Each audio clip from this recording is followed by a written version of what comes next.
Amis, il ne nous manque plus que peu pour atteindre les 1000 abonnés. Abonnez-vous et rejoignez-nous. Car cela nous déçoit que 80% regardent sans s'abonner, nous aimerions voir votre réaction. Vous vous êtes abonné? Alors on commence. Bon visionnage. Poser des carreaux en céramique, chacun mesurant 4x 4 pouces, dans une cuisine de 10x12 a exigé un effort considérable.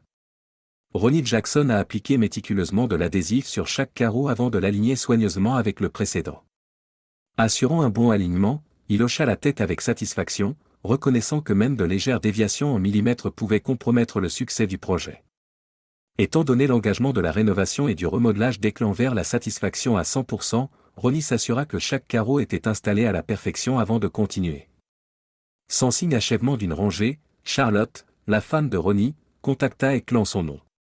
Répondant à l'appel, Ronnie se prépara à commencer la prochaine rangée, atteignant déjà la boîte de carreaux. Les jours où Charlotte l'accueillait chaleureusement étaient révolus.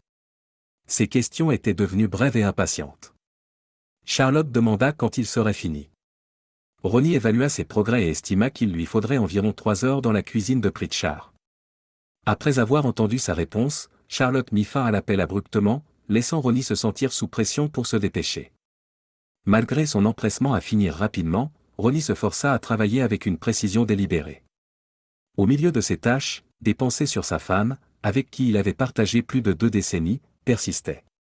La connaissance de Ronnie avec Charlotte commença chez Eckle Rénovation et Remodeling, où il la rencontra pour la première fois lors de ses débuts. Lorsque Charlotte entra dans le bureau de John Eckle, s'excusant pour ses lacunes académiques à John W. Dawson High School, Ronnie observa sa silhouette ronde et ses longs cheveux ondulés. Bien qu'il soit distrait un moment, il se reconcentra sur l'éventail des outils de main dans l'atelier de John, seulement pour se faire rappeler brusquement par John que Charlotte était sa fille. « Oui, monsieur », répondit Ronnie, résistant à l'impulsion de hausser les épaules avec indifférence. Sentant la réticence de son père à la laisser interagir avec son nouvel employé, Charlotte adopta l'habitude de sourire avec flirt et de saluer Ronnie chaque fois qu'ils se croisaient. Ronnie resta courtois envers elle mais n'encouragea pas son attention. « Tu comprends, n'est-ce pas ?» réprimanda John Ronnie. « Je ne veux pas que tu cours après ma fille, compris ?»« Je ne poursuis pas ta fille, » répondit Ronnie honnêtement. En vérité, Ronnie, âgé de 21 ans, trouvait que Charlotte Renée Eckle, 17 ans, n'était rien de plus qu'une nuisance. Elle portait au moins 50 livres en trop, luttait contre une acné sévère et possédait des qualités que Ronnie trouvait particulièrement peu attrayantes. De plus, il considérait Charlotte comme assez immature. « Eh bien, Ronnie, » dit Charlotte avec espièglerie un jour alors que Ronnie et un autre employé d'Eckle déchargeaient leur équipement après une longue journée. « dit Ronnie, luttant avec un sac non ouvert de ciment à séchage rapide. « Écoute, j'aurai 18 ans samedi. » Charlotte se pencha en avant, donnant à Ronnie une vue dégagée sur l'avant de son chemisier. « Ça a l'air bien, » remarqua Ronnie. « Joyeux anniversaire », se joignit un autre collègue avec un sourire. « Donc, Ronnie, quel est mon cadeau d'anniversaire ?» demanda Charlotte enjouée. « Même, ferme les yeux, » proposa Ronnie, traînant son sac jusqu'à la porte arrière du pick-up. « Bien sûr, » rit Charlotte. « Que vois-tu » demanda Ronnie en lançant son sac dans le véhicule. « Rien » répondit Charlotte. « C'est ton cadeau. »« Joyeux anniversaire » annonça Ronnie, traînant le sac de ciment vers la grange. Loi Ackles obligea John Ackles à inviter Ronnie Jackson chez eux pour la fête d'anniversaire de Charlotte.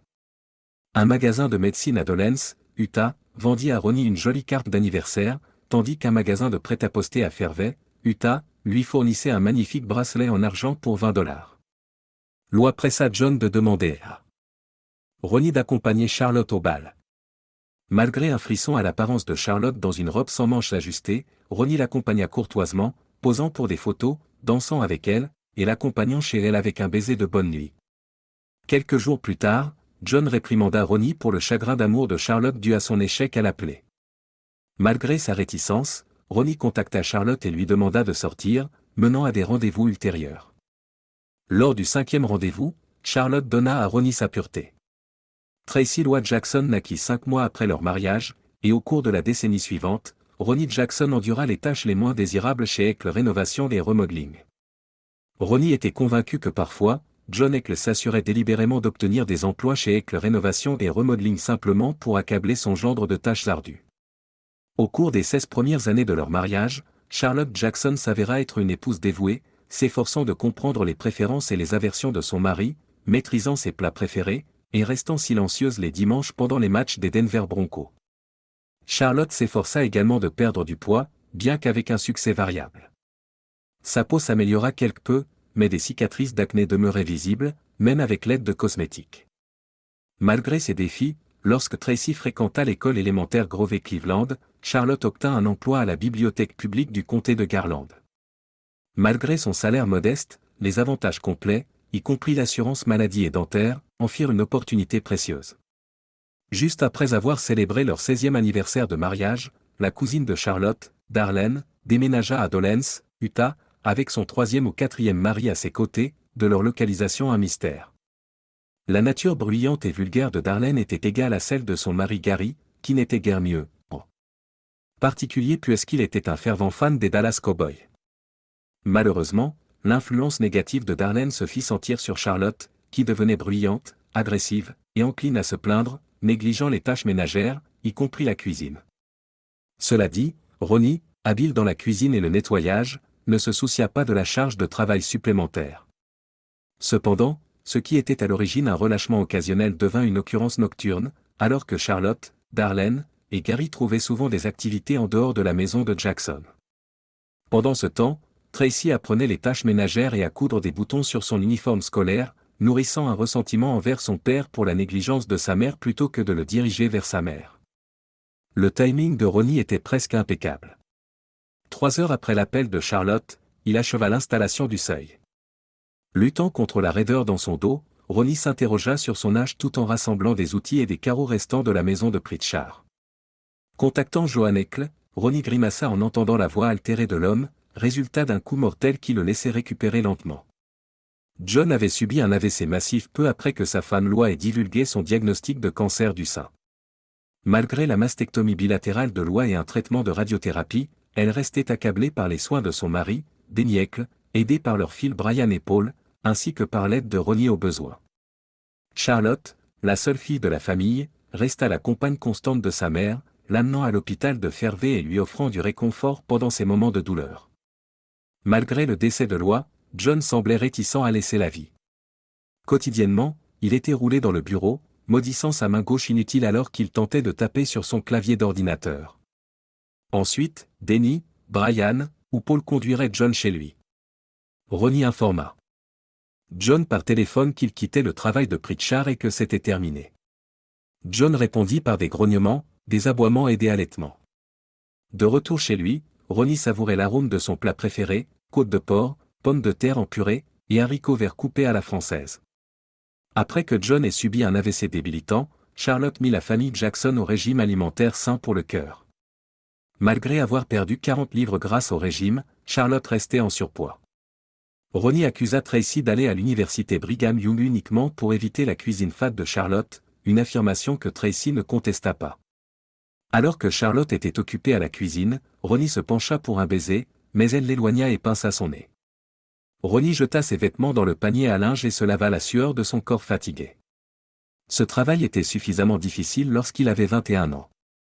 Et à 43 ans, cela mettait à l'épreuve ses capacités et ne lui était pas bénéfique pour sa santé. Cependant, Denny, Brian et Paul ne prêtaient aucune attention à ses luttes. Avec des factures médicales croissantes provenant de la réhabilitation de John Eckle, ils prétendaient qu'il n'y avait pas d'argent dans le budget pour engager de l'aide. En s'essuyant, Ronnie ignora le reflet d'un homme-fille dans le miroir embué. Vêtu d'un t-shirt et de shorts, il descendit juste au moment où Charlotte dresse son assiette. Pour le dessert, nous avons de la tarte aux pommes chaudes, annonça Charlotte, plaçant une chope gelée et une canette de bière devant lui. Oh mon Dieu, s'exclama Ronnie intérieurement, sentant la bile remonter dans son estomac.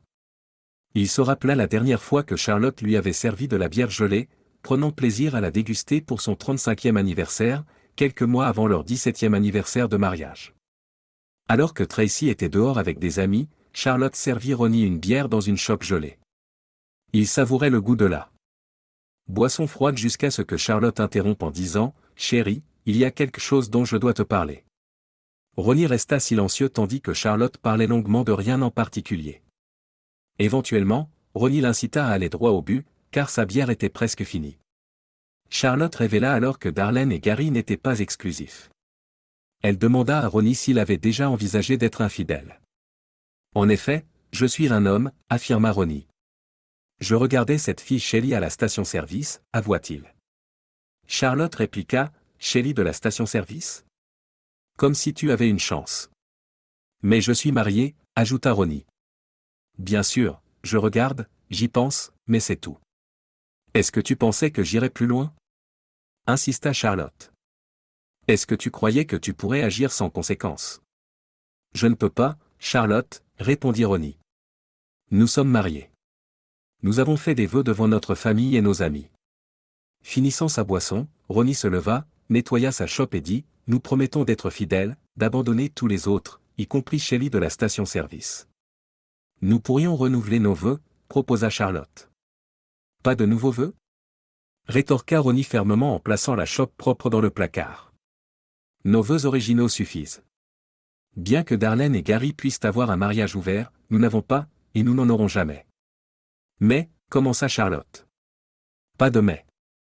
Fin de la discussion, coupa Ronnie en sortant de la cuisine. Ronnie espérait que ce serait fini. Cependant, Charlotte reprit le sujet 2 fois de plus. Chaque fois, Ronnie nia fermement. Mais chérie, insista Charlotte. C'est un témoignage de notre amour. Nous avons assez confiance l'un en l'autre pour cela. Agacé, Ronnie rétorqua. Entends-tu même le non-sens que tu dis ?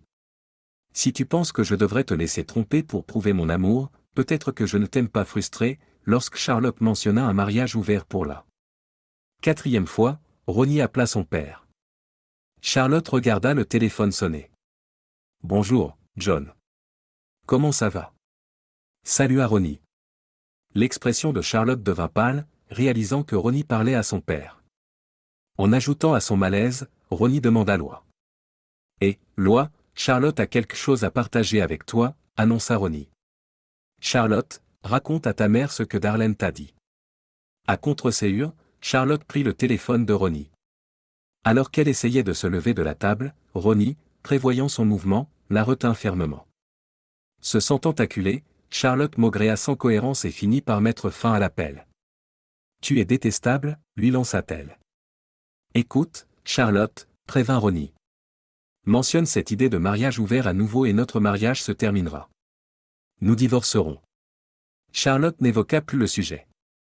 Soulagée, Ronnie remarqua que les efforts de Darlene et Gary pour atteindre diminuaient. Le couple, qualifié de jumeaux toxiques par Ronnie, visitait moins fréquemment. Avance rapide de 5 ans, Ronnie observa Charlotte verser sa bière, débordant presque de mousse. Elle n'était pas douée pour cela. J'aurai 40 ans mardi prochain, commença Charlotte alors que Ronnie dégustait sa côte de porc. Oui, répondit-il en déglutissant. Et j'étais une vestale quand nous nous sommes rencontrés, ajouta Charlotte. La grande quarantaine, souligna Charlotte. Pendant tout ce temps, je n'ai été avec qu'un homme, heureusement pour toi, plaisanta Ronnie. Tu as été avec quoi, au moins 10 femmes ? Questionna Charlotte. Est-ce juste ? La vie n'est pas toujours juste, répondit Ronnie. Considérant mon anniversaire imminent et tout ce que j'ai fait pour toi, Tracy, et mes parents, je pense que je mérite un peu de liberté. Darlene et moi partons à Las Vegas la semaine prochaine, annonça Charlotte. Ronnie continua de manger et de boire. Pendant ce temps, nous pourrions rencontrer des gars. Proposa Charlotte. Pas nécessairement pour quelque chose de sérieux. Juste un rendez-vous. Laisse-moi voir à quoi ça ressemble avec quelqu'un d'autre. Cela pourrait me faire apprécier ce que j'ai encore plus, dit-elle. La sauce est presque parfaite, commenta Ronnie. Quel est ton avis ? Demanda Charlotte. Je te l'ai dit, la sauce est presque à point, répondit Ronnie. Charlotte, il s'agit de moi qui prends mon envol, gagnant de l'expérience, rétorqua Charlotte. Donc, tu suggères que je te sois infidèle ? Questionna Ronnie. J'ai pris ma décision, affirma Charlotte. Tu peux soit me soutenir, soit choisir le divorce. Ta décision. Je vais initier le divorce, déclara Ronnie. Avons-nous de la glace pour cette tarte ? Attends Charlotte. Les divorces coûtent une fortune. Nous ne pouvons pas simplement ignorer cela, s'exclama Ronnie, surpris. Qu'est-ce qu'il y a à discuter ? Tu as clairement tout décidé. Toi et ta cousine douteuse partez à Vegas. Tu ne demandes pas. Tu as déjà choisi Vegas. Oublie notre énorme pile de factures ici. Tu es parti à Vegas pour ta grande célébration des 4-0. Et pendant que tu y es, peut-être un rendez-vous? Même si tu es marié, tu crois que c'est correct? Je soutiens ton plan où je fais face au divorce, dit Ronnie en repoussant son assiette vide. C'est juste pour une semaine, défendit Charlotte. Une semaine, un jour, une minute.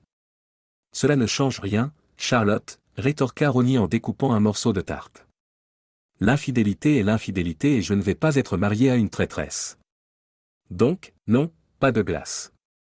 Peut-être que tu peux prendre Darlene, proposa Charlotte. Absolument pas, rit Ronnie.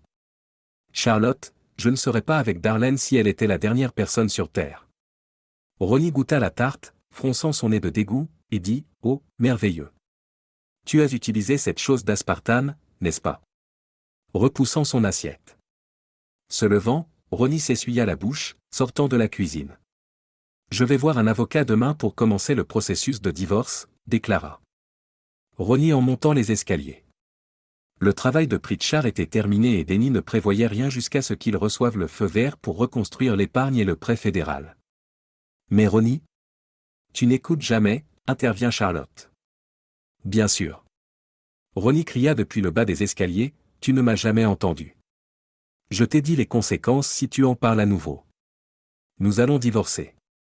Dans leur troisième chambre transformée en bureau à domicile, Ronnie alluma l'ordinateur. Bien que désuet, il fonctionnait toujours et avait accès à Internet. Après avoir entré une recherche, Ronnie commença à chercher des avocats. Il trouva le formulaire en ligne de Penny Barnes et le compléta. Peu après, il reçut un appel confirmant un rendez-vous avec Penny Barnes. Le lendemain matin à 10 heures, après que Charlotte a nettoyé la cuisine, elle est montée à l'étage. En se déshabillant, elle s'est glissée dans le lit où elle était nue. Lorsque Charlotte s'est pressée contre lui, Ronnie s'est éloigné. Non merci, dit-il en se tournant. Bonne nuit. Ronnie s'est réveillé à son heure habituelle, 5h30 du matin. Même s'il n'avait pas de travail, il se leva quand même à son heure habituelle.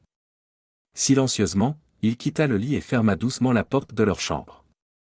Descendant à la cuisine, il prépara du café et consulta ses emails sur son téléphone portable. Un email du bureau de Penny Barnes détaillait ce qu'il devait apporter à la réunion de 7 heures. Ronnie se demanda s'il devait prendre une deuxième tasse de café. Entendant Charlotte bouger à l'étage, il choisit de ne pas lui préparer de café. Si elle en voulait, elle pouvait le faire elle-même. Non, non, je lui ai dit, donne-le-moi. La voix de Charlotte provenait de son téléphone portable alors qu'elle descendait les escaliers. Apercevant Ronnie calmement en train de lire des nouvelles sur son téléphone, elle poussa un cri. Elle mit rapidement fin à son appel et glissa son téléphone dans sa poche. « Ronnie, que fais-tu ici ?» demanda Charlotte. « J'ai mentionné que Denny n'a pas reçu l'approbation pour commencer la reconstruction des caisses d'épargne fédérales, donc je suis libre aujourd'hui, » répondit Ronnie. « L'herbe est trop humide pour être tondue, donc j'ai rattrapé les nouvelles du jour. As-tu entendu que Burns & Burns envisage une deuxième succursale? Tu aurais pu m'épargner un peu de café, se plaignit Charlotte. Tu peux demander à Darlene de te préparer, répondit Ronnie en plaçant sa tasse dans l'évier. Penny Barnes, une brunette attractive, portait des lunettes que Ronnie soupçonnait d'être là uniquement pour donner une image plus intellectuelle et sérieuse. Commenta Penny, examinant leurs documents financiers. Tu as récemment refinancé à 3,9%? Ma fille est dans sa dernière année, expliqua Ronnie. De plus, mes beaux-parents ont eu d'énormes frais médicaux. Leur franchise était exorbitante. Ensuite, les frais d'obsèques. Et Ecle était presque en faillite. Quelques projets ont dépassé le budget car Paul n'a pas chronométré les commandes correctement. Oui, Penny hocha la tête en poursuivant sa lecture. Donc, Monsieur Jackson, comment le fait de divorcer de la fille de votre employeur affectera-t-il votre emploi? Je prévois de mettre fin à la relation, répondit Ronnie, un sourire en coin. Mais la position de Madame Jackson à la bibliothèque publique du comté de Garland ne devrait pas être compromise, spécula Penny. D'ici vendredi, Denny n'avait toujours pas reçu le feu vert pour les rénovations des caisses d'épargne fédérales. Ronnie était chez lui à réaliser des rénovations lorsque Charlotte appela. Qu'est-ce que c'est? Quel genre d'escroquerie? cria Charlotte tandis que Ronnie décrocha. Oh, tu as les documents, remarqua Ronnie. Quel est le problème avec la salle de bain du premier étage? Tu as mentionné qu'il y avait quelque chose à réparer, mais honnêtement, je ne comprends pas le problème, demanda Ronnie. La serrure coince, répondit Charlotte. Nous devrons en discuter lorsque je serai rentré, d'accord? Non, nous avons déjà eu cette discussion. Discuter n'a pas aidé, surtout quand tu sembles plus encline à écouter Darlene plutôt que ton propre mari. Donc j'en ai fini de parler, affirma Ronnie avec fermeté. D'accord, je vois ce qui se passe. Compris, au revoir. Mais je ne veux pas divorcer, se lamenta Charlotte. Et je ne veux pas être mariée à une personne infidèle, rétorqua Ronnie. Autre chose? Non. Alors au revoir. Ronnie refusa l'appel suivant de Charlotte. Lorsque le numéro de John apparut sur l'écran, Ronnie déposa son tournevis et répondit. Bonjour. Salua Ronnie. John éclata en un mélange de sons frustrés et d'exclamations. Ronnie fut surpris par la gamme de jurons qu'il pouvait discerner alors que son beau-père exigeait des détails sur Ronnie et Charlotte. C'est assez simple, monsieur, commença Ronnie. Darlene et son mari pratiquent un mariage ouvert, et ils ont influencé Charlotte pour qu'elle envisage cela aussi. J'ai clairement indiqué que cela ne m'intéresse pas. Au milieu d'une autre explosion émotionnelle de John, Ronnie poursuivit, ta fille m'a donné un ultimatum la nuit dernière, accepte ou divorce. Alors, j'ai choisi le divorce. John essaya de débattre davantage, allant même jusqu'à la manipulation émotionnelle. Monsieur, j'apprécie votre inquiétude, mentit Ronnie. Mais avec 3 fils et une fille. Ce problème devrait être géré par eux, pas par moi. De plus, pourquoi voudrais-je d'une entreprise qui perd de l'argent depuis 3 ans? Murmura Ronnie pour lui-même. Charlotte rentra chez elle avec des renforts. Ronnie s'y attendait et resta silencieux alors que Darlene et Gary exprimaient leurs opinions. Tu vois, Ronnie, comme nous sommes en sécurité dans notre mariage, Gary sourit, Darlene peut entretenir des amitiés en dehors de celui-ci. Je veux dire, tant qu'elle revient vers moi, n'est-ce pas? Ajouta Darlene. Et nous partageons tout. Pas de secret. Cela nous a rapprochés. Eh bien, cela apporte certainement de la clarté, remarqua Ronnie. Charlotte, Darlene et Gary sourirent en réponse. En fait, corrigea Ronnie en se levant du canapé. Après notre divorce, Charlotte, n'hésite pas à partager ta vie et ton monde intérieur avec qui tu veux. Oh, qu'est-ce que c'est? Sourit Gary. Donc juste parce que tu te sens inadéquat, Charlotte devrait réprimer ses propres talents et désirs? Ronnie esquissa un sourire, montrant toutes ses dents. Il se dirigea ensuite vers la sortie du salon, face aux escaliers. Si croire cela te fait te sentir mieux, vas-y, Ronnie s'en alla de la pièce une fois de plus. Cette nuit-là, Charlotte tenta d'initier la proximité. Repose-toi, Charlotte. Tu as une journée chargée demain, n'est-ce pas, dit Ronnie avec un sourire. Comme à son habitude, Ronnie se leva à 5h30 et quitta le lit. Il ne s'inquiétait plus de fermer la porte de leur chambre, indifférent à savoir si ses mouvements matinaux troublaient Charlotte. Descendant les escaliers, il prépara du café, le but en consultant les nouvelles sur son téléphone, et se moqua des gros titres nationaux. Ces politiciens devraient vraiment vivre selon leurs propres normes. Les avantages à vie? Oublie cela. Essaie de vivre avec la sécurité sociale. Les soins de santé privés? Non. Voici la même assurance qu'ils ont imposée à tout le monde. À 11h, Gary frappa à la porte. Ronnie répondit, et Gary tenta d'entrer. La main ferme de Ronnie arrêta l'avance désireuse de Gary. Quoi de neuf? Demanda Ronnie. Je suis ici pour prendre Charlotte pour l'aéroport, expliqua Gary, tentant de nouveau d'entrer. Je vais lui dire que tu es là. Répondit Ronnie en repoussant Gary et en fermant la porte, retournant à son sitcom enregistré. Peu après, Charlotte descendit les escaliers avec sa valise. Pourquoi ne m'as-tu pas dit que Gary et Darlene attendaient dehors? Elle s'en prit à Ronnie. Oh, c'est vrai, Gary et Darlene sont ici, répondit Ronnie, se recentrant sur son émission. Sérieusement? Doit-on vraiment agir si immaturement? S'exclama Charlotte. Alors qu'elle se penchait vers Ronnie, il se déroba, la laissant embrasser l'air vide. Nous en discuterons à mon retour, affirma Charlotte. Non, nous ne ferons pas cela, répondit Ronnie. Après avoir regardé son sitcom et dégusté un repas satisfaisant, Ronnie acheva ses tâches en peignant la porte d'entrée d'un jaune pâle. Cela complétait merveilleusement l'extérieur en briques rouges de la maison. Il rigola lorsque leur chat, Samson, miaula depuis le garage. Samson était bien pourvu en nourriture, où est une litière propre. Je te laisserai sortir une fois que la peinture sera sèche, assura Ronnie au chat. À l'étage, il annula leur carte de crédit partagée. Il n'était pas au courant des cartes que Charlotte avait séparément et n'avait aucune intention de soutenir ses indiscrétions ou le style de vie extravagant de son cousin. Il accéda au compte bancaire personnel de Charlotte et retira la moitié du solde. De même, il retira la moitié de leur compte conjoint, duquel il était le seul contributeur. Utilisant le site web de la banque, il ouvrit un nouveau compte uniquement à son nom et y transféra les fonds retirés. Les services en ligne facilitèrent la suppression de son nom des services publics et de la télévision par câble. Il ignora un email de Garland County Power and Light, indiquant que l'annulation aura lieu à la fin du cycle de facturation. Peu importe, commenta Ronnie à l'écran. Il est temps de prendre une pizza en attendant, pensa Ronnie alors que son estomac grommelait. Charlotte ne me laissait jamais manger là-bas. Peut-être que je vais mourir d'une crise cardiaque. Il commanda une pizza et une bière pression. Il flirta avec la serveuse, même si elle était nettement en surpoids. Elle sourit, frappant son alliance avec son long ongle.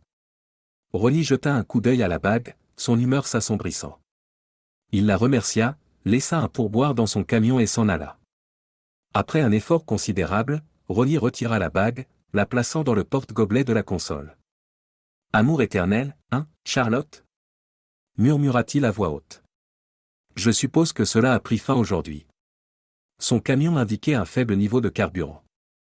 À la station-service, il avait d'abord choisi pour $10, mais décida finalement de remplir complètement le réservoir.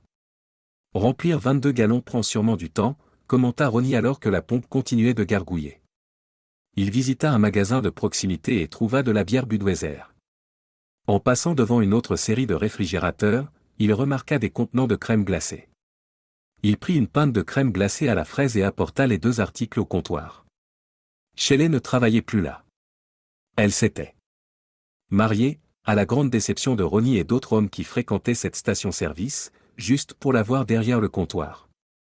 Cependant, Shannon Carlyle, une brune petite et l'ancienne employée, était presque aussi attirante que Shelley. Ronnie sourit alors que Shannon montait sur une caisse de lait qu'elle avait placée près de la caisse enregistreuse.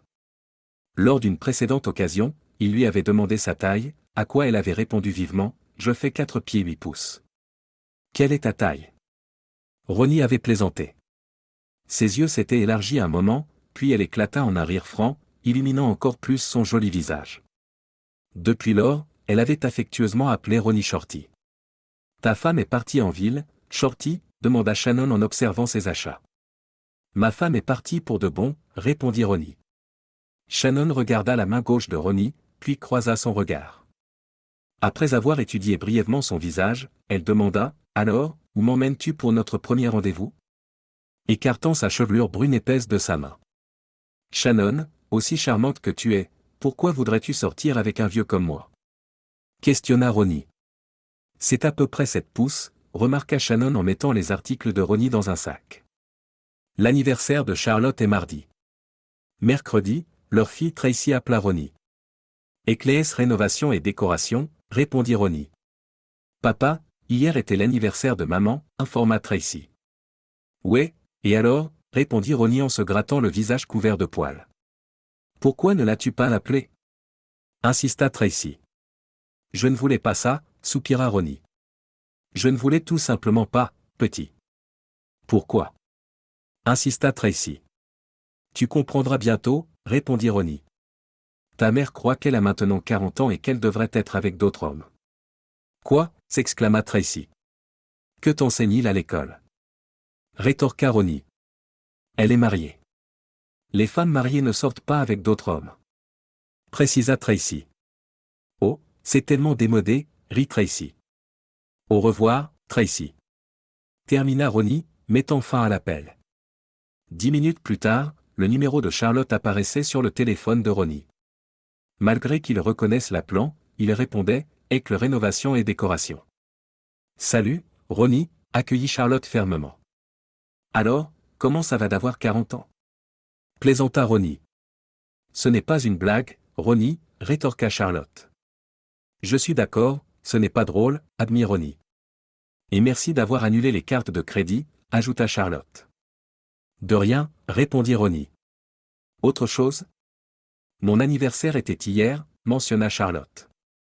Pourquoi ne m'as-tu pas appelé? Questionna Ronnie. Je ne voulais pas cela. Peut-être que celui avec qui tu es aurait pu te le souhaiter, suggéra Ronnie. Grandis, Ronnie, rétorqua Charlotte. Vraiment, Charlotte? Les adultes honorent leurs engagements et respectent leurs vœux, affirma Ronnie. Qui est Melissa Calic? Sans qui Charlotte? Tu te souviens de Melissa Strom? Elle a épousé Lucie Calic, le directeur de la banque, expliqua Ronnie. Quoi qu'il en soit, elle est maintenant employée au Gold Standard Real Estate. J'ai ce charmant rouquin. Elle est aussi charmante que possible. Du bon côté, elle pense pouvoir vite trouver un acheteur pour notre maison, partagea Ronnie. Acheteur? Ronnie, nous ne vendrons pas la maison, s'exclama Charlotte au téléphone. Peux-tu vraiment me surprendre avec ça? Nous devons régler le deuxième prêt hypothécaire, comme Melissa m'en a informé. Elle pourrait trouver un acheteur, mais nous devrons probablement apporter de l'argent pour régler cette hypothèque, répondit Ronnie. Nous ne vendrons pas la maison, répéta Charlotte de manière forte. J'ai stocké tous tes meubles au magasin OZ sur Independence Road, à côté de Chevrolet Place, ajouta Ronnie. Unité 212, ton père a la clé. Seigneur, Ronnie, je dois rentrer à la maison. La voix de Charlotte était remplie de détresse. Ton père n'a pas pu chercher Samson, alors je l'ai emmené chez Denny, poursuivit Ronnie. Denny? Mon Dieu, Denny a ses Doberman, s'exclama Charlotte terrorisée. Purée, je n'y avais pas pensé, rit Ronnie. Pas étonnant qu'il ait été si enthousiaste à l'idée d'adopter ce chat. Ignorant les supplications de sa femme, Ronnie mit fin à l'appel. Laissant le téléphone sur le comptoir de la cuisine, il monta les escaliers pour naviguer sur Internet. Il entendit son téléphone portable sonner mais choisit de l'ignorer. Et peut-être que le nouveau petit ami de ta mère peut financer sa dernière année scolaire, murmura Ronnie. Pourquoi ne pas chercher une bourse pour les étudiants avec un GPA de 2,1? Parce qu'avec cette attitude, il est difficile d'attendre que ton père finance ton éducation, rétorqua-t-il. Après avoir éteint l'ordinateur, Ronnie se rasa, retirant soigneusement 3 jours de poils. Il prit ensuite une douche chaude, s'habilla en jeans et t-shirt. L'ordinateur était dans la cabine du pick-up, derrière le siège passager. En dernier acte, Ronnie jeta son téléphone portable à la poubelle et roula la poubelle jusqu'au bord de la route. Tu vas me manquer, salua un voisin, Herman Vogard, dans la rue. Vogard, tu ne feras pas ça, Ronnie rit en serrant la main d'Herman. La plupart du temps, nous parlions quand tu te plaignais des garçons de Tracy qui faisaient exploser leur musique. C'est difficile d'obtenir de l'espace de la part des voisins. Mec, soupira Herman. Tu étais le voisin idéal. Tu n'as jamais emprunté de trucs, tu ne m'as jamais demandé de nourrir ton chat ou de récupérer ton courrier pendant tes vacances. Je parie que les prochains seront tous sur mon dos. Tu l'as cherché en étant si amical, remarqua Ronnie. La poubelle sonne, indiqua Herman. Occupe-toi de tes affaires. C'est probablement un animal, répliqua Ronnie avec un sourire, serrant de nouveau la main d'Herman. Charlotte essaya de déverrouiller la porte d'entrée mais découvrit que sa clé ne fonctionnait pas. Elle sortit son téléphone, composa le numéro de bois standard immobilier inscrit sur le panneau et le regarda avec incrédulité. Son téléphone était entièrement chargé, mais semblait défectueux. Darlene prêta son portable à Charlotte, pendant que Gary vérifiait les fenêtres et les portes de la maison. Charlotte murmura des jurons lorsque l'appel se connecta. Bois standard immobilier, Melissa Calic à l'appareil. Melissa salua joyeusement. C'est Charlotte Jackson, coupa Charlotte. Ma clé ne fonctionne pas chez moi. Ah, l'ex de Ronald Jackson, s'exclama Melissa. Ex, répliqua Charlotte. J'ai besoin de signer des papiers, poursuivit Melissa. Devine quoi? J'ai des clients intéressés par ta maison. Elle n'est pas à vendre, s'exclama Charlotte. Alors, tu comptes acheter Monsieur Jackson? Interrogea Melissa. Les Richemont pourraient être déçus. Ils aimaient aussi la maison Purcell. Gary revint, confirmant que la maison était sécurisée. Charlotte réitéra que la maison n'était pas à vendre et appela Ronnie. Espèce d'idiot, marmonna Charlotte en entendant la voix de Ronnie. Aicle rénovation et remodelage. Pouvons-nous te déposer quelque part, interrompit Gary, devenant impatient. Mon chat, se rappela Charlotte, se glissant à nouveau dans la voiture. Et, répondit Denny. C'est moi, dit Ronnie. Il t'a donné Samson, demanda Charlotte. Avec des coquelicots, de l'huile d'olive et un outil bleu? Il déchirait ce chat, s'exclama Denny. Non, papa là. Il faut que tu ailles le chercher. Le kinésithérapeute de papa est allergique. Dieu merci, soupira Charlotte. Merci, poursuivit Denny. La disparition de Ronnie nous a presque ruinés.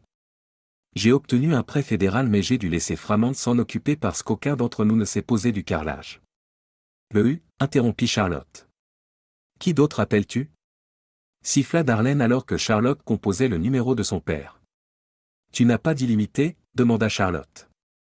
Non, 1000 minutes par mois, Monsieur Football a utilisé la plupart, répondit Darlene. Dernier appel, assura Charlotte. John accepta avec colère de la laisser venir. Gary les conduisit chez John Aicle. Darlene et Charlotte s'enlacèrent, et Charlotte se dirigea à l'intérieur. Comment c'était? Demanda Gary à Darlene alors qu'elle montait dans la voiture. Désastreux, soupira Darlene. Qui voudrait d'elle? Pas avec toi dans les parages, plaisanta Gary, observant Charlotte entrer. De l'argent de sa part? Demanda Darlene. Presque, dit Gary en sortant. Ronnie est une telle enquête. Tu m'entends? Darlene semblait frustrée. Il a annulé ses cartes de crédit. Elle a utilisé sa carte de débit, expliqua Gary. Les DAB sont partout, nota Darlene. Elle a obtenu environ $10, murmura Gary. Nous avons besoin d'essence, affirma Darlene. Avec des DAB et Internet, elle s'en sort, raisonna Gary. À moins que ton mari obsédé par le football ne monopolise pas les minutes, rétorqua Darlene. Voici $20, tendit Gary à Darlene. Elle se connecta en ligne, conclut Darlene. Quel est le rapport avec les DAB? Demanda Gary en s'engageant dans la station-service. Charlotte remarqua que Ronnie avait couvert la moitié de sa facture. Prends juste $10, d'accord? Nous avons encore là. Facture d'électricité à régler à moins que tu ne l'aies déjà réglée, suggéra Darlene. Gary hocha la tête et entra dans le magasin de proximité attenant. Darlene observa Gary jeter un coup d'œil au réfrigérateur à bière avant de klaxonner. Gary lui lança un regard désapprobateur à travers la fenêtre du magasin, mais continua vers le comptoir. Je ne prenais qu'une seule canette, affirma Gary à son retour. Juste une? Rétorqua Darlene. Quand est-ce que la dernière fois tu as été satisfait d'une seule canette? Marmonna Gary. Et, cette petite dame n'est-elle pas nouvelle ici? Comment se fait-il qu'elle ait une poitrine aussi proéminente? Commenta Gary. Elle est petite, donc sa poitrine semble plus grosse en comparaison, corrigea Darlene. Prenons cette essence, pressa Gary. D'accord, répondit Darlene à contre-séhure. Au milieu de leur dispute, Charlotte supportait le monologue furieux de son père. Depuis son AVC, le langage de John était devenu de plus en plus vulgaire et il n'hésitait pas à utiliser des mots péjoratifs et nuisibles pour décrire ceux qui l'entouraient. Quand est-ce que tu as regardé dans le miroir pour la dernière fois? Demanda John. Porc graisseux. Cette tête ressemble à celle qui a été arrosée et sauvée avec un pic à glace, poursuivit John. Papa, s'exclama Charlotte, profondément blessée. Atteindre 40 ans, et alors? Les femmes atteignent 40 ans tous les jours, grogna John. Mais toutes ne trahissent pas leur famille à 40 ans, John désigna des documents légaux sur la table basse. À cet instant, Samson entra dans la pièce. Tu auras besoin d'un avocat, et je dois nettoyer cette litière de chat, s'exclama John. Bon Dieu! Je ne sais pas ce que cet animal mange, mais ça pue à plein nez, murmura John. Tu es de retour dans ta vieille chambre, dit John d'un ton brusque. J'espère que te trahir en valait la peine. Tu m'entends? J'espère que c'était le cas. 40 ans et tu fais encore des choix stupides. Plus tard dans la nuit, allongé dans son lit d'enfance, Charlotte regardait le papier peint qu'elle et sa mère avaient choisi quand elle avait 8 ans. Samson restait immobile tandis que Charlotte éteignait la lumière, regardant dans l'obscurité. La semaine de son 40e anniversaire avait commencé sur une note positive. Le vol pour Vegas était tranquille, se souvint Charlotte, regardant les lumières de la ville apparaître en dessous. Après s'être enregistrés à l'hôtel, Charlotte et Darlene essayèrent leur chance à la table de roulette avant d'opter pour un dîner. Charlotte se sentit humiliée lorsqu'un serveur l'informa que sa carte de crédit avait été refusée. La seconde rencontra le même sort. Le gérant sortit sa troisième carte avec une expression sévère. Charlotte tenta sa carte de débit, qui, heureusement, passa. En vérifiant son compte, elle découvrit que son solde avait été divisé par 2. Elle et Darlene reprochèrent à Ronnie Jackson, estimant qu'il avait dépassé les bornes. Bien au-delà des bornes. « Allez, Darlene », pressa Darlene. « Nous sommes à Vegas. Nous ne pouvons pas laisser cet incident gâcher notre plaisir, n'est-ce pas ?» Cependant, voir Darlene perdre $300 à la table de blackjack atténuait un peu l'excitation de la soirée. « C'étaient les $300 de Charlotte », murmura Darlene. Charlotte engagea la conversation avec un homme jeune et séduisant au bar, David Daltrey, âgé de 25 ans, et ils se dirigèrent vers sa chambre. Ce ne fut qu'un bref moment de 4 minutes, Charlotte, lança Darlene. Charlotte surprit David essayant de subtiliser son portefeuille dans son sac à main. Darlene soupira de sa limite quotidienne de $100. Dame Chance n'était pas de son côté pour ce voyage, plaisanta Charlotte. Les $100 de Darlene semblèrent disparaître dès qu'elle quitta la chambre d'hôtel. Le mardi soir, jour de mon anniversaire, je m'approchai d'un autre jeune homme, se souvint Charlotte. Il sourit et dit, « Dame. Si je voulais de la proximité avec une femme de 300 livres, je serais chez moi avec ma femme. » Il suggéra ensuite une convention des aveugles à proximité, se moquant de mon apparence. Blessée, Charlotte prit l'ascenseur pour retourner dans leur chambre. En voyant le panneau ne pas déranger, elle grogna et passa des heures dans le café du hall. Finalement, elle envoya un message à Darlene pour revenir. De retour dans sa chambre après une douche, Charlotte enfila de la lingerie sexy et s'allongea au lit en regardant le plafond. Elle remarqua que Ronnie n'avait pas appelé ou envoyé de message pour son anniversaire. Tracy n'avait pas non plus appelé mais avait envoyé un message d'anniversaire. En vérifiant son téléphone, Charlotte ressentit la douleur du mépris de son mari. Pourtant, elle apprécia les vœux d'anniversaire de Denny, Brian et Paul. Le lendemain matin, Darlene se plaignait du budget, insinuant qu'elle avait payé leur vol et leur hôtel. Samedi, Charlotte envisageait de mettre fin à sa relation avec Darlene à cause de ses incessantes plaintes. Mais avec Darlene tenant leur billet d'avion, Charlotte choisit de rester silencieuse. Maintenant dans sa chambre d'enfance, Charlotte soupira profondément. Son mois d'anniversaire était loin d'être une célébration. Jim Runkle, recommandé par Freddie Baxter de la bibliothèque publique du comté de Garland, examina les papiers du bureau de Penny Barnes. Il délivra alors une évaluation franche. Il obtient la moitié, tu obtiens la moitié. La maison doit être vendue, les bénéfices étant répartis équitablement. Les dépenses sont partagées. Malgré son chômage, il ne demande pas de pension alimentaire pour enfants, affirma Jim. Mais je ne veux pas divorcer, protesta Charlotte. Je ne veux pas perdre ma maison. Je ne veux pas manquer Jackson. Cela ne change pas les faits, répliqua Jim. Une personne veut divorcer et cela peut en conduire à cela. Pouvons-nous obtenir une consultation, demanda Charlotte. Nous pouvons le demander, confirma Jim, et Charlotte sourit. J'appellerai le bureau de Penny. Écoutant Jim, Charlotte jeta un coup d'œil à ses titres de livres, entendant principalement des de sa part. D'accord, Madame Jackson, voici le problème, affirma Jim en posant son téléphone sur la table. Je vous paye pour éviter les problèmes, répondit Charlotte en agrippant fermement son sac à main. Mademoiselle Barnes ne sait pas où se trouve son client. Votre mari est venu, a réglé ses honoraires et est parti, relaya Jim. Elle ne possède que son adresse email. Est-ce essentiel? C'est son seul moyen de le contacter. Et non, elle ne révélera pas l'email. C'est protégé par le secret professionnel avocat-client, précisa Jim. Oh, murmura Charlotte en se réinstallant dans sa chaise. Ronnie a informé Mademoiselle Barnes que désormais, c'est votre fille qui couvrira ses frais de scolarité et de dortoir, ajouta Jim. Il a mentionné quelque chose sur l'initiation de nouvelles traditions. Comprenez-vous ce qu'il implique? Demanda Charlotte. Non, murmura Charlotte. Mais je soupçonne que Tracy pourrait le savoir. Charlotte passa son 41e anniversaire, s'habillant pour le travail et quittant sa chambre. John demeurait absorbé, les mains lâches sur ses genoux, lorsque sa fille lui déposa un baiser sur la joue. « As-tu besoin de quelque chose avant que je parte ?» interrogea Charlotte. « Non, marmonna John. »« Très bien, je m'en vais. Prends soin de Samson, d'accord ?» Charlotte s'efforça d'injecter de la gaieté dans sa voix. « Tout va bien. Mes deux principaux hommes iront bien, compris ?» John répondit, ses mots mélangés de grognements et de jappements. Charlotte commut au travail, suivant son itinéraire familier depuis la résidence de son père jusqu'à la bibliothèque. Son téléphone vibra, mais elle attendit d'être garée pour vérifier. Joyeux anniversaire apparut sur son écran. « Merci, Tracy », répondit Charlotte d'un ton monotone. Heureuse pour mon anniversaire, débordant de joie. Pourtant, elle reconnut les vœux de Tracy.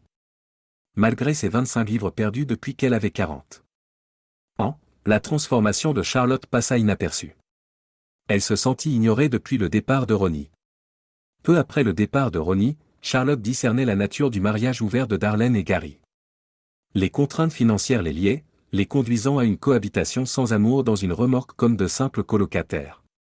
Darlene et Gary manquaient de gestes affectueux. Charlotte se remémorait la chaleur et les baisers de Ronnie, surtout après qu'elle lui avait préparé un repas.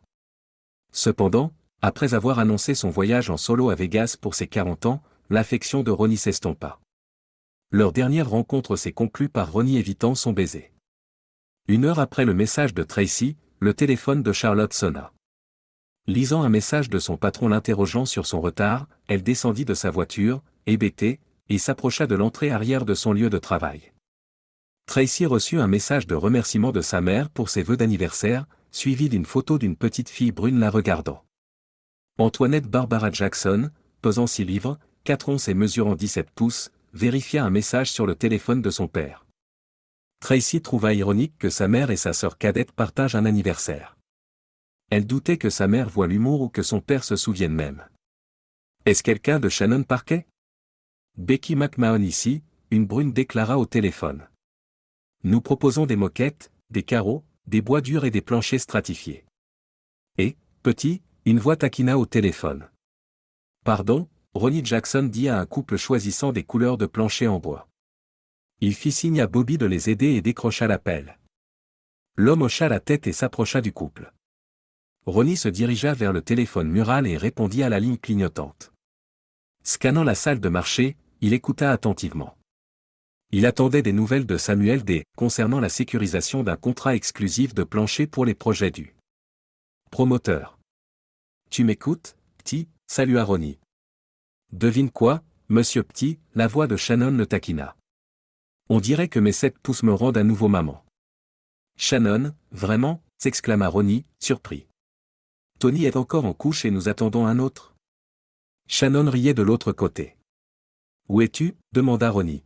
« Je viens de sortir du docteur Pruitt » répondit Shannon. « Dépêche-toi » pressa Ronnie. « Nous fêtons ça au Stone Grill. » Tout ce discours sur ma silhouette, c'est pour ça que nous en sommes là, rit Shannon, poussant la poussette de Tony depuis l'Alliance Square Medical Center dans la chaleur du Texas. Mesurant 4 pieds 8, elle repoussa ses cheveux et observa les environs, toujours prudente à cause de sa taille. Elle se tourna vers le soleil et sourit. Lorsque Ronnie dit à Shannon Carlis qu'il quittait la station-service, elle questionna sa destination. Ronnie hésita. « Pourquoi ?» demanda-t-il. « Pour que je puisse transférer mon dernier chèque » taquina Shannon, descendant de sa caisse de lait. « En route vers quelque part au chaud ? Je suis déjà coincé dans la neige. » Shannon, qu'est-ce qu'une fille magnifique comme toi fait avec un gars aussi vieux que moi ? Ronnie taquina.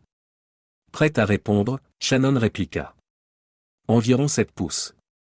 Fermant les yeux, elle demanda. Quelle est la couleur de mes yeux ? Marron foncé, répondit Ronnie. J'ai un faucette. De quel côté ? Questionna-t-elle, ouvrant les yeux. Gauche, répondit-il. Et quand tu souris, ta dent de devant droite sort légèrement, ajouta-t-il. Pourquoi dire au revoir ? Questionna Shannon en s'éloignant du comptoir. Polly, je pars. Je ne suis pas sûr, dit Ronnie alors que Polly, portant ses 312 livres, quittait l'entrepôt. Bien sûr, sourit Shannon en prenant la main de Ronnie. Polly, je pars. Il reste 2 heures, protesta Polly. Te sens-tu mal ? prétendit Shannon. Au revoir. Es-tu déjà allé au Texas?